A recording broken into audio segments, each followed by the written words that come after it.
ज़ाक़त add करते हैं। तो इसमें मैंने मछली मसाला ऐड नहीं किया, इसमें मैंने ऐड किया है सिंपल ही। इसको मैंने नमक से धो लिया था और जल्दी से टोकरी में डाल के रख दिया था। इसका पानी सारा ख़त्म हो गया था, यानी कि ये ड्राई हो चुकी थी।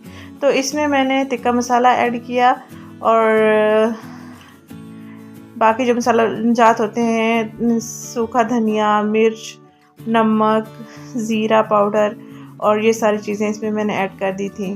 अब मैं इसको कैसे फ्राई करूँगी, ये चीज़ें सारी लगा के मैंने रख दिया था 10 मिनट के लिए। और इसको और ऑयल उधर से गर्म करने के लिए चढ़ा दिया ताकि अच्छे से हमारा ऑयल गर्म हो जाए धीमी आंच पर। और पकाना भी इसको धीमी आंच पर है ताकि ये जल ना जाए।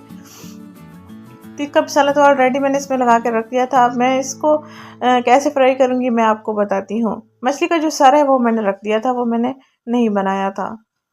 तो इसमें मैं बेसन ऐड करूँगी। टिक्का बोटी मसाला आपने सिंपल ले लेना है और इसमें ऐड कर लेना है।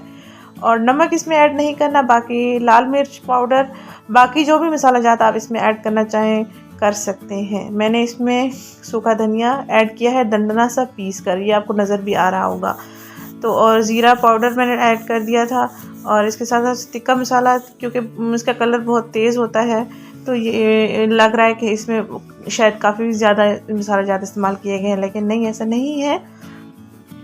तो ये हो रही है फ्राई, क्योंकि मैंने इसको फ्राई किया है बेसन और दही के मिक्सर में डिप करके। दही और बेसन को मिक्स कर लेना है अच्छे से और उसमें डिप करके आपने फ्राई करते जाना है। इसका जो आपने तैयार करना है मैरिनेशन के लिए,